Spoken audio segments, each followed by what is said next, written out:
ఇప్పుడు మన దగ్గర ఒక గేదె ఉంది. ఆ గేది 3 లీటర్లు పాలిస్తుంది. ఇలా కాదు, దీనికి రోజు వేసేదానికంటే ఒక 5 టైమ్స్ 5 ఎక్కువ దాణా పెట్టేసి, గడ్డి పెట్టేసి 3 లీటర్ల పాలిచ్చే గేదెని 9 లీటర్ల పాలిమ్మంటే ఇవ్వదు. దాని శరీర తత్వాన్ని బట్టి, దాని కెపాసిటీని బట్టి, దాని బ్రీడ్ని బట్టి, దానికి ఉండే జాతి లక్షణాలను బట్టి అది 3 లీటర్లే ఇస్తుంది. మహా అయితే ఇంకో 200 గ్రాములు 300 గ్రాములు పెరుగుతాయి పాలు. నువ్వు ఎంత పెట్టినా సరే, ఇదంతా కాదు, ఆ దాణాలో బంగారం కలిపి పెట్టినా దాని పాలు అంతే ఇస్తుంది. ఎందుకంటే దాని కెపాసిటీ అంతే.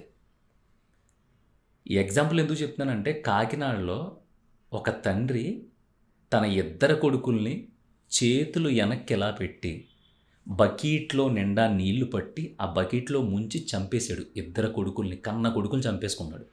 పోనీ వాళ్ళిద్దరూ ఏమన్నా బాగా ఎదిగిపోయి బలాదూరులు తిరిగేసి ఇంకెందుకు పనిచేయరు వీళ్ళు వల్ల ప్రపంచానికి దేశానికి ఉపయోగం లేదు అనే కైండ్ ఆఫ్ ఏం కాదు. చిన్న చిన్న పిల్లలు, నాకు తెలిసి 6-7 సంవత్సరాలు ఉంటాయేమో న్యూస్లో చూసిన దాన్ని బట్టి. ఎందుకు చంపాడు తెలుసా? మనోడికి మంచి ఉద్యోగం ఉంది, మంచోడు, ఇందాక చెప్పినట్టు సైకో కాదు, మనలాగే ఒక ఫ్యామిలీ మ్యాన్. కాకపోతే తన కొడుకుని ఒక ₹1,00,000 ఎంతో పెట్టి ఒక స్కూల్లో, పెద్ద ఇంటర్నేషనల్ స్కూల్లో జాయిన్ చేశాడంట. దాంట్లో జాయిన్ చేసి చదివించినా సరే ఆ చిన్నపిల్లోడు తను అనుకున్నంత రేంజ్లో చదవలేకపోయాడు. అది పక్కన పెట్టేస్తే ఆ స్కూల్లో జాయిన్ చేసిన తర్వాత చిన్న చిన్న ఆర్థిక ఇబ్బందులు వచ్చి మళ్ళీ ఆ స్కూల్లో మానిపించేసి నెక్స్ట్ ఇయర్ చిన్న స్కూల్లో వేయాల్సి వచ్చిందంట. ఎప్పుడైతే ఆ ₹1,00,000 కట్టలేక చిన్న స్కూల్కి మార్పించి 30,000-40,000 ఫీజు ఉన్న స్కూల్లో జాయిన్ చేశాడో అప్పటి నుంచి మనోడికి మొదలైపోయింది అభద్రతా భావం, ఆత్మాన్యూన్యత అంటారు, అంటే అన్సెక్యూర్ ఫీలింగ్. అయ్యో బాబోయ్, నా కొడుకుని ఇంటర్నేషనల్ స్కూల్లో చదివించాను ఒకే 1 సంవత్సరం, దానికే నా తల ప్రాణం తోక్కొచ్చేసింది. ఇదంతా పక్కన పెడతా ఉంటే వీళ్ళేమో చదివి సావట్లేదు, అందరిలాగా వీళ్ళు ఉండట్లేదు, అందరిలా స్పీడ్గా ఉండట్లేదు, అందరిలా ఫోకస్డ్గా ఉండట్లేదు, వాళ్ళ చేయట్లేదు, వీళ్ళ చేయట్లేదు, పక్కింటి కుర్రోళ్ళ చేయట్లేదు, వెనకింటి కుర్రోళ్ళ చేయట్లేదు, ముందరుండే చిన్న పిల్ల అది ఎంత యాక్టివ్గా ఉంటుందో అన్నీ చెప్పేస్తుంది, వీడు ఏం చెప్పట్లేదు. ఇలా అయితే వీళ్ళు ఈ ప్రపంచంలో ఎలా బ్రతుకుతారు, ఈ పోటీ ప్రపంచంలో ఏమైపోతారో ఏంటో, వద్దురా మీరు ఈ పోటీ ప్రపంచంతో పోటీ పడలేరు అని చెప్పి చిన్న చిన్న పిల్లల్ని, కన్న కొడుకులను కూడా చూడకుండా అదో రకమైన మైండ్ సెట్కి వెళ్ళిపోయి భయపడిపోయి వాళ్ళిద్దరినీ బకెట్ నీటిలో ముంచేసి చంపేసి ఇతను కూడా చచ్చిపోయాడు. కాకినాడలో జరిగింది, ఆంధ్రప్రదేశ్లో ఇది. దీని గురించి ఎందుకు మాట్లాడుతున్నానంటే, ఈరోజు చెప్పాను కదా, నువ్వు పంజాబ్ నుంచి ఒక మేలు జాతి గేదెని తోలుకొచ్చి నీ దొడ్లో కట్టేశావు. అది ఈనింది, ఒక దోణ పెట్టింది, 3 లీటర్లే పాలిస్తుంది. ఆడేమని చెప్పాడు, లేదండి పంజాబ్లో గేదె కదా 10 లీటర్లు ఇస్తుంది అన్నాడు. కానీ దాని శరీర తత్వాన్ని బట్టి 3 ఇస్తుంది. నువ్వు బంగారం పెట్టినా సరే, దాన్ని కొట్టినా కోసినా ఏం చేసినా సరే అది అంతకు మించి ఇవ్వలేదు. ఇక్కడ మనిషి కూడా అంతే. ఆడికుండే నాలెడ్జ్ని బట్టి, ఆడు సొసైటీని అర్థం చేసుకున్న దాన్ని బట్టి, ఆడికుండే తెలివితేటలను బట్టి, ఆడి ఇష్టాలను బట్టే ఆడి నుంచి ఏ అవుట్పుట్ అయినా బయటకు వస్తుంది. అయినా నాకు అర్థం కాక అడుగుతాను, ఇక్కడ పేరెంట్స్ని ఉరికించి కొట్టాలి. ఎందుకో చెప్పనా? ఇప్పుడు నువ్వు ఇంటర్నేషనల్ స్కూల్లో వేసేసి నువ్వు లక్షల ఫీజులు కట్టేసి గుడ్లు ఎవడు చింపుకోమన్నాడు నిన్ను? ఇప్పుడు మా ఇంట్లో ఉన్నది, మా ఇంట్లో నేను నాకు తెలిసి బోర్డు స్కూల్లో చదువుకున్నాను. మధ్యాహ్నం మాటలు భోజనం పెట్టేవారు, మధ్యాహ్నం నుంచి జంపు మనం బ్యాగ్ తీసుకుని. తర్వాత హై స్కూల్లో చదువుకున్నాను. తర్వాత మా ఊళ్ళోనే డిగ్రీ, అది కూడా గవర్నమెంట్ కాలేజీ, దాంట్లోనే చదువుకున్నాను. తర్వాత ఎంసెట్ రాస్తే అక్కడ ఇక్కడ చుక్కలు పెట్టేసి వచ్చేస్తే మనకేదో అక్కడ ఇక్కడ ర్యాంక్ వచ్చింది. తర్వాత ఎంబీఏ చేశాను భీమవరంలో. మరి నేనేమి ఇప్పుడు చెడిపోలేదు కదా, పోరంబోగున అయిపోలేదు కదా, లేదంటే చేతగాని వాళ్ళకి గాజులు దొడుకుని కూర్చోలేదు కదా. నాకున్న దాంట్లో, నాకు నచ్చిన దాంట్లో నేను చాలా హ్యాపీగా ఉన్నాను. నాతో పాటు 10 మందిని హ్యాపీగా ఉంచడానికి ట్రై చేస్తున్నాను. నాకు నచ్చింది చేసుకుంటున్నా, నేను ఎవరి గురించి ఆలోచించట్లా. అలా అని మా అమ్మ బాబులు కష్టపెట్టలేదు. మరి నేను బాగానే బ్రతికాను కదా. నా మొత్తం చదువుకైన ఖర్చు హార్డ్లీ ₹1,00,000 అయి ఉంటుంది. ఏంటి, సంవత్సరానికి కాదు, మనం బోర్డు స్కూల్ నుంచి ఎంబీఏ దాకా ఎలాగబెట్టింది అంతే.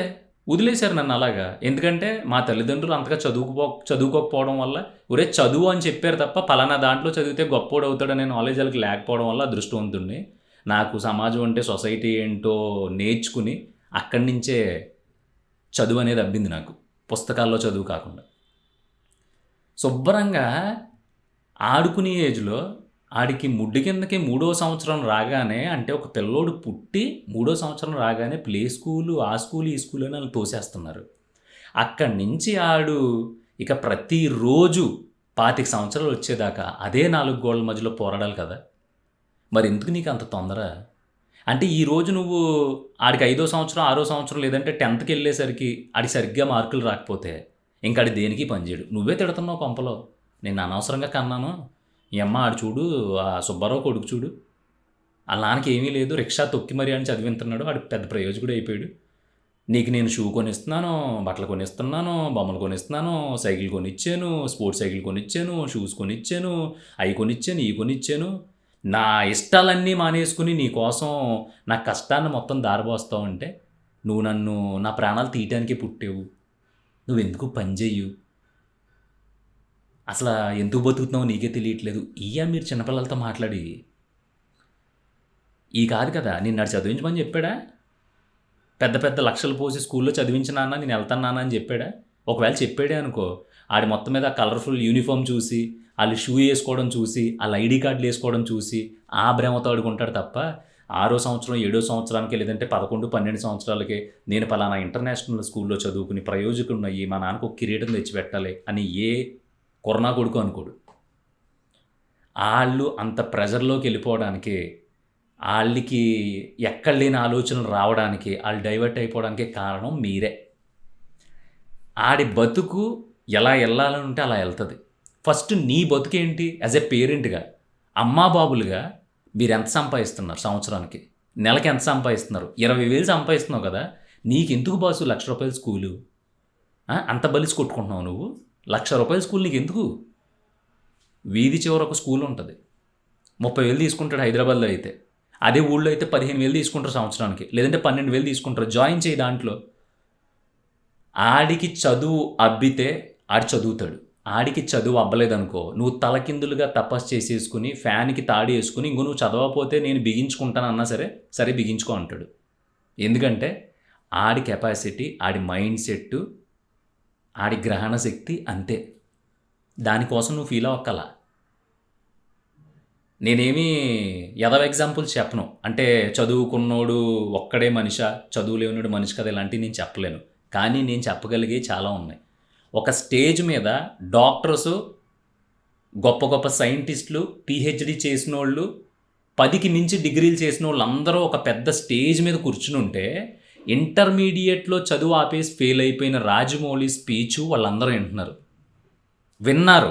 రాజమౌళి అన్నాడు, నాకు ఈ మీటింగ్ మొత్తంలో నాకు కామెడీగా అనిపించింది ఏంటంటే, ఇక్కడ హేమాహేమీలు ఉన్నారు చదువులు, పీహెచ్‌డీలు, సైంటిస్టులు, అటు ఇటు అది యూనివర్సిటీ ప్రొఫెసర్స్ అందరూని. వీళ్ళందరి మధ్యలో ఒక ఇంటర్ ఫెయిల్ అయినోడు గొప్ప గొప్పగా ఏదో మాట్లాడుతూ ఉంటే మీరు అందరూ వింటున్నారు కదా! అది కామెడీగా అనిపించింది నాకు అని అన్నాడు ఆయన. ఏం చెప్తావు దానికి? అదే ఆ రోజు రాజమౌళి వాళ్ళ నాన్న కూడా తలకాయ బకెట్‌లో పెట్టేసి ముంచేసి, బాబోయ్ ఈడు దిక్కులు చూస్తున్నాడు, ఈడు కథలంటున్నాడు, కమ్మమిషి అంటున్నాడు, ఈడు బొక్కీడు అని చెప్పేసి ఏదో ఒకటి చేసేసుంటే ఏం జరిగేది? పోనీ పెద్ద పెద్ద బిజినెస్ మ్యాగ్నెట్స్ ఉంటారు. ఆళ్ళ పిల్లల్ని ఏమన్నా చదివింతారనుకుంటున్నావా నువ్వు? చదివించరు. ఆడికి ఒకటి చదివి అర్థం చేసుకుని, అవతలోడికి కమ్యూనికేట్ చేయగలిగే చదువు మాత్రం ఇప్పిస్తారు. ఇప్పించిన తర్వాత కూడా తిప్పుకుని బిజినెస్‌లు అప్పజెప్తారు. కూడా తిప్పుకుని ఆళ్ళు ఏం పని చేస్తున్నారో ఆ పని నేర్పిస్తారు. నువ్వేం చేస్తున్నావు? తోసేస్తున్నావు ఇంక. మూడో సంవత్సరం రాగానే ఆడిని మొత్తం రెడీ చేసేసి, పీకి బిగించి బొత్తాలు పెట్టేసి, కాన్వెంట్‌లో తోటకూర అని చెప్పి గెంటేస్తున్నారండి ఇంట్లో నుంచి. అదంతా మీ తప్పు. కేవలం ఆ తండ్రి అసహనం వల్ల 2 పిల్లలు చచ్చిపోయారు. చచ్చిపోలేదు, చంపేశారు. న్యూస్ ఉంది నా దగ్గర. నేను పని బాట లేకుండా చెప్పట్లేదు. అంటే మీ ఫ్యామిలీలో చాలామంది చిన్నపిల్లలు ఉంటారు. ఇది నీకు కనిపించకపోవచ్చు, బ్లర్‌లో ఉంది. కనిపించకపోవచ్చు. చిన్న చిన్న ఎంత క్యూట్‌గా ఉన్నారు వాళ్ళిద్దరు. ఏమో ఆళ్ళేమవుతారో రేపొద్దున్న. ఏదో ఒకటి అవనే. ఆళ్ళు పుట్టారు. ఆళ్ళ బతుకు ఆళ్ళు బతుకుతారు. మనమెవరం బాసు మధ్యలో పిచ్చి పిచ్చిగా ఏదో ఆలోచన చేసుకుని నీ ఇష్టానికి నువ్వు ఎస్టిమేషన్‌లు ఏసేసుకోవడానికి. ఈ వీడియో చూసే దాంట్లో తల్లిదండ్రులు ఉంటే మీకు బాగా చెప్తున్నాను, ఇది ప్రాక్టికల్గానే చెప్తున్నాను. మీరు అడావుడి చేసేసినంత మాత్రాన వాళ్ళ బతుకులు మారిపోవు. మీరు వేలకు వేలు లక్షలో అప్పులు చేసేసి ఆడెవడో ఎక్కడో చదివింటున్నాడు అనేటప్పటికి అది మీరు మోటివేట్ అయిపోయి బాబు ఇప్పుడు మనం అక్కడ చదివించకపోతే పరువు పోద్దని చెప్పేసి మీ పరువు కోసం మీరు గొప్పలు చెప్పుకోవడం కోసం ఇంటర్నేషనల్ స్కూల్స్ అని ఆ స్కూల్స్ అని ఈ స్కూల్స్ అని చెప్పి వాళ్ళని ఎక్కడో జాయిన్ చేసి 2 సంవత్సరాలు చదివించేసరికి ఇంక మన వల్ల అవ్వదు, దీంట్లో మనం జీవితాంతం చదివించలేమని మళ్ళీ తీసుకొచ్చి చిన్న స్కూల్లో వేసిన తర్వాత మళ్ళీ మొన్నటిదాకా ఎక్స్ట్రా చేసాడు దోలు తీరినట్టు ఉంది 2 సంవత్సరాలు చదివించేటప్పటికి ఏదో పొగరేడుని ఇక్కడ చదివించకూడదా అని చెప్పి జనం అంటా ఉంటే మళ్ళీ మీరు కుమిలిపోయి ఆ మొత్తం పౌరుషాన్ని పిల్లల మీద చూపిస్తున్నారు. ఆడు 6వ తరగతి చదువుతున్నాడా, 7వ తరగతి చదువుతున్నాడా, 3వ తరగతి చదువుతున్నాడు, మీకు అనవసరం. చూసావు కదా నీ వల్ల జనంతో మాటలు పడాల్సి వస్తుంది, నీకు చూస్తాం అంటే పట్టుమని 10 మార్కులు కూడా రావట్లేదు అంటే రావాడికి. నాకు తెలిసి ఏ క్రికెట్ బాగా ఆడుతూ ఉంటాడు, క్రికెట్ ఆడిపించు నువ్వు క్రికెట్ ఆడుకుంటూ సర్వనాశనం అయిపోతాడు అనేది నీ మైండ్ సెట్లో నీకు పాతుకుపోయింది. లేదంటే ఆడు ఏ పాటలో బాగా పాడుతూ ఉంటాడు, ఆడికి పాటలు నేర్పించు, ఎందుకంటే పాటలు నేర్చుకుంటే ఏమవుతుందిరా బొక్క, అంతేగాని ఎరగదీసి 100కి 90 మార్కులు వచ్చేయాలి. ఇది నీ కాన్సెప్ట్. ఈ కాన్సెప్ట్ అన్ని నువ్వు వాళ్ళ మీదే వేస్తున్నావు, అది నీ తప్పు. సిద్ధు శ్రీరామ్ ఉన్నాడు, 7 లక్షలు తీసుకుంటాడు పాటకి. నాకు తెలిసి వాళ్ళు కాకుండా ప్లేబ్యాక్ సింగర్స్ చాలామంది ఉంటారు, మినిమం 10,000 తీసుకుంటారు పాటకి. సంవత్సరంలో వాళ్ళు 10 పాటలు పాడినా ₹1,00,000. అదంతా ఎక్స్ట్రా బోనస్. ఆడు మళ్ళీ ఉద్యోగం చేసుకుంటూ ఉంటాడు, లేదంటే ఎక్కడో ఒకడ ఆడికి సైడ్ బిజినెస్ ఉంటుంది, ఇంకోటి చేసుకుంటాడు. ఆ స్కిల్ ఆడికి పాటలు పాడడం వచ్చు మూల టక్మని ఎవడన్నా ఫోన్ చేసి గురువు ఒక పాట పాడాలి, చిన్న బడ్జెట్ ఒక 10,000 ఇస్తానంటే వెళ్ళి పాడొస్తున్నాడు. ఆ 10,000 వాడి జీవితంలో అలాంటి 10,000 ఎన్ని సంపాదిస్తాడు? ఆడు ఎందుకు ఆ పొజిషన్లో ఉన్నాడంటే చిన్నప్పుడు వాళ్ళ అమ్మ బాబులు ఏదో చిన్న స్కిల్ ఉంటే బాగుంటుందని ఆడి ఇంట్రెస్ట్ కనిపెట్టి అది నేర్పించారు. మనం అలాంటివి చేయట్లే. మనకు ఆడికి ఏం ఇంట్రెస్ట్ ఉంది, ఆడు అసలు ఎలా పెరుగుతున్నాడు, ఆడు బయట దేని మీద ఎక్కువ కాన్సన్ట్రేట్ చేస్తున్నాడు, ఆడి పరిస్థితి ఏంటి, ఏమీ మనకు అవసరంలా. చదువు. పోనీ నీ పాయింట్గా వస్తా. మనం అనుకున్నట్టు మీ ఊళ్ళోనో మీ మండలంలో ఉన్న ఒక మంచి కాన్వెంట్, ఒక మంచి ప్రైవేట్ స్కూల్లో చదివిన వాళ్ళందరూ మంచి గొప్ప స్థాయికి వెళ్ళిపోతారో, చదువు బాగా వచ్చేస్తుంది అని నువ్వు ఫీల్ అవుతావు కదా. మీ దగ్గరలో ఉన్న కాన్వెంట్లో అదే ప్రైవేట్ స్కూల్లో ఎంతమంది ఉన్నారు, దాంట్లో ఎంతమంది బాగా చదువుతున్నారు, దాంట్లో నుంచి ఇప్పుడు దాకా బయటకు వచ్చిన బ్యాచ్ల్లో ఎంతమంది ఉద్యోగాలు చేస్తున్నారు, ఎంతమంది అడుక్కు దొబ్బుతున్నారు అనేది నీకు తెలుసు. నాకు తెలిసిన స్కూల్లోనే మేమందరం బోర్డు స్కూల్కి వెళ్తా ఉంటే వాళ్ళందరూ కాన్వెంట్లకు వెళ్ళారు. వాళ్ళందరూ ఇంగ్లీష్ అది ఇది ఎరగదీసేవారు, కానీ కట్ చేస్తే దాంట్లో చాలామంది ఇప్పుడు అడుక్కు దొబ్బుతున్నారు. దాంట్లో చాలామంది ఎందుకు పనికి రాకుండా తిరుగుతున్నారు. కానీ మాతో చదివి మా బోర్డు స్కూల్లో హై స్కూల్లో చదువుకున్న చాలామంది మంచి పొజిషన్లో ఉన్నారు. మంచి పొజిషన్లో, వాళ్ళు ఏం చిన్న పొజిషన్లో కాదు. ఆ రోజు పాపం వాళ్ళ బాబులు బాగా కష్టపడి కాన్వెంట్లో చదివించారు కదా, వాళ్ళందరూ బాగుపడిపోవాలి కదా, ఎందుకు బాగుపడలేదు? ఇది మన బతుకు, మన చండాలం, మన దరిద్రం ఇది. ఇప్పుడు పిల్లల తలరాతని తల్లిదండ్రులు డిసైడ్ చేసేసేయగలిగితే అసలు ఇక్కడ ఇంత పోరాటాలు ఇలాంటి ఉండవు గురువు. నేను చెప్తున్నాను, చిన్నపిల్లల్ని చంపేయటాలు, వాళ్ళ మీద ఎక్కేయడాలు, మా పిల్లోడు అసలు బాగా చదవట్లేదు ఇంకా మీ ఊడే బెటర్ అని పక్కింటి పిల్లోడు మీ ఇంటికి ఆడుకోవడానికి వస్తే వాళ్ళ అమ్మ దగ్గర మీరు బాతాకాయలు పెట్టి మీ పిల్లల్ని ఎదవలను చేసి అవతల పిల్లల్ని హీరోలు చేయడం, అసలు మీకేం హక్కు ఉంది? నువ్వు విరగదీసావేంటి చిన్నప్పుడు? ఇప్పుడు సామానం తోముకుంటున్నావు, నీ మొగుడేమో 15,000 20,000 ఆడి దగ్గర ఇడి దగ్గర పని చేయాల్సి వస్తుంది. ఆ ఏజ్లో నీకు జ్ఞానోదయం అయిపోయి నువ్వు చదివేసుకోపోయావు గొప్పగానే. మీరేం పీకలేదు, మీ పిల్లలు మాత్రం పీకేయాలి. అదేంటి బాబు అలా అంటావు? ఇప్పుడు మరి మేమేం పీకలేకపోయామనే కదా, మా పిల్లలు బాగుపడతారనే కదా, మాకు మాత్రం వాళ్ళ మీద కోపమా చెప్పంటే కోపం కాదు, వాళ్ళ జీవితాలను సర్వనాశనం చేసేసే రాక్షసులు మీరు ఎంత చెప్పినా ఆడికి అది సరస్వతి అంటారు చూసి అది లేనప్పుడు రాదాడికి. అలా రానప్పుడు ఆయన్ని ఏ స్పోర్ట్స్లో పెట్టడమో, లేదంటే ఏదైనా ఒక పని నేర్పించడమో, లేదంటే ఒక స్కిల్ నేర్పించడమో, వీటి మీద మీ పౌరుషాలు మీ పొగరులో చూపించండి. ఊళ్ళో ఉండే జనం కోసం మీ చుట్టాల్లో ఎక్కడో చదువుతున్నాడు, ఎక్కడో తగలాడుతున్నాడు అని చెప్పి అక్కడ చదివించకపోతే అయ్యి బాబోయ్ మన పొరుగు ఏమైపోద్దని చెప్పేసి దీని అమ్మ జీవితం ఆడి గురించి వీడి గురించి మీ పిల్లల మీద మీరు ప్రెషర్ పెట్టడం ఏంటి బాసు? ఏమైపోదు కదా. 10th అయితే పాస్ అవుతాడు, ఇంటర్ కూడా పాస్ అవుతాడు, డిగ్రీ సర్టిఫికేట్ వస్తుంది, అంతవరకు అయితే చదువుతాడు. ఒకవేళ అది చదవలేదా, 10th క్లాస్ కూడా పోయిందా, రెండోసారి రాయించు, పాస్ అవుతాడు. అప్పుడు కూడా పాస్ అవ్వలేదా, తీసుకెళ్ళి మెకానిక్ షెడ్లో పెట్టు. ఒక్క సంవత్సరం గ్యాప్ ఇచ్చి మెకానిక్ షెడ్లో పెట్టు. పొద్దున్నే భోజనం చేయడం, షెడ్కి వెళ్ళడం, మళ్ళీ మధ్యాహ్నం రావడం, భోజనం చేయడం, షెడ్కి వెళ్ళడం, సాయంత్రం రావడం, పడుకోవడం. ఒక్క సంవత్సరం చేతులకి పట్టిన గ్రీజు, అన్నం తిందామని చేతులు కడుక్కున్నా సరే వదలు, చూసావా, అప్పుడు తెలుస్తుంది అడికి, అమ్మ నీ అమ్మ జీవితాంతం ఇదే గ్రీజుతో బ్రతకాలన్నమాట, ఇది కాదు కదా అని కనీసం ఒక సర్టిఫికెట్ వచ్చేంతవరకన్నా చదువుతాడు. పోనీ తర్వాత ఏమన్నా ఇరగదీసేసేది ఉంటుందా అంటే అది ఉండదు. ఆడికి ఉన్న నాలెడ్జ్కి మళ్ళీ ఏ డిగ్రీయో పట్టుకుని నీలాగే ఆడు కూడా ఎక్కడ గుమస్తాగానో లేదంటే ఏదో కింద ఆడి కింద అడుక్కుంటా 25,000 30,000 సంపాదించాలి కదా.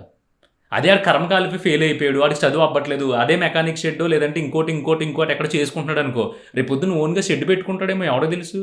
కష్టపడతాడు, దెబ్బలు తగులుతాయి, అందరిలాగా ఇస్త్రీ బట్టలు వేసుకుని తిరగకపోవచ్చు, కానీ టక్కమని రోడ్డు మీద నడుచుకుంటూ వెళ్తున్నాడు, జేబులో 100 రూపాయలు రేవు. అదే టైంకి ఎవరిదో బండి రిపేర్ వచ్చి ఆగిపోయింది, గురువు స్టార్ట్ అవ్వట్లేదు అన్నట్టు నాకు వచ్చారు, నేను మెకానిక్ అని చెప్పి అది కలిపాడు, ఆడు 100 రూపాయలు ఇచ్చాడు చేతికి.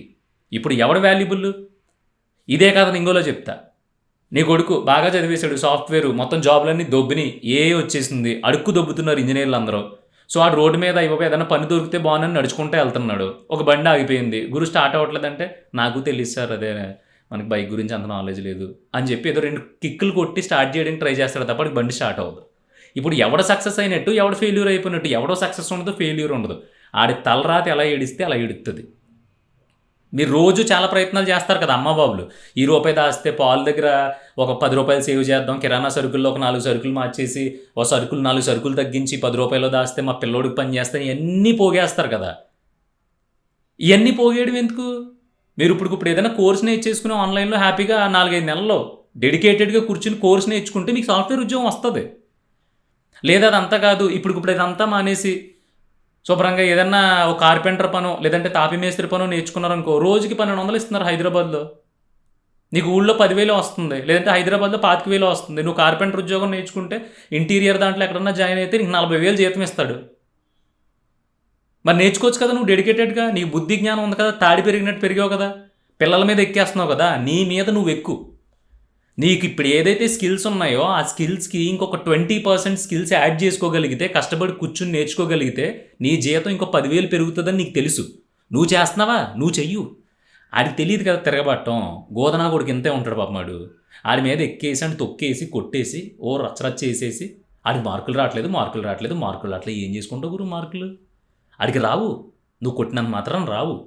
కొంతమందికి అసలు ఏం చేయకుండానే ఆడు బాగా చదువుతూ ఉంటాడు. ఎందుకు చదువుతూ ఉంటాడంటే అవును ఆడికి చదువు అబ్బింది, వీడికి అబ్బలేదు.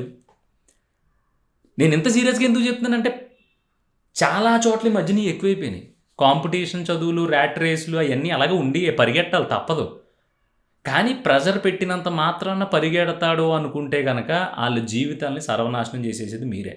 మీరు పెట్టే ప్రెజర్ వల్ల ఆడి చదువు కాకుండా ఆల్టర్నేటివ్ ఎదవ ఆలోచనలన్నీ వస్తూ ఉంటాయి, ఎదవ తిరుగుళ్ళన్నీ తిరుగుతూ ఉంటాడు, అలవాటు లేనివన్నీ నేర్చుకుంటూ ఉంటాడు. ఎందుకంటే బికాజ్ ఆఫ్ ప్రెజర్. ఈ ప్రెజర్ తట్టుకోలేక ఆడికి హై ఇచ్చేది ఏదో ఒకటి ఆల్టర్నేటివ్ వెతుక్కుంటూ ఉంటాడు. నిన్ను ఎవడో ఇక్కడ రిక్వెస్ట్ చేయట్లా, నువ్వు నిజంగానే నీ పిల్లల్ని ఇంకా ఎక్కేద్దాం అనుకుంటే ఎక్కేసి నీ ఇష్టం. అలా చేయడం వల్ల ఆడికి ఉండే చిన్న చిన్న స్కిల్స్ కూడా చచ్చిపోతాయి.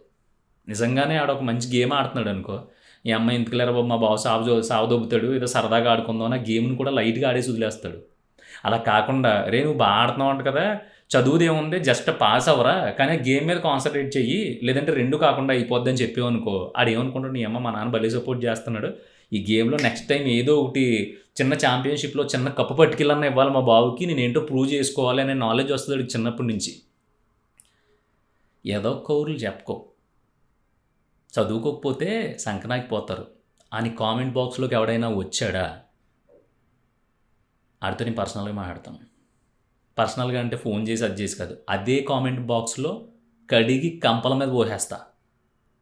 అర్థమైందా?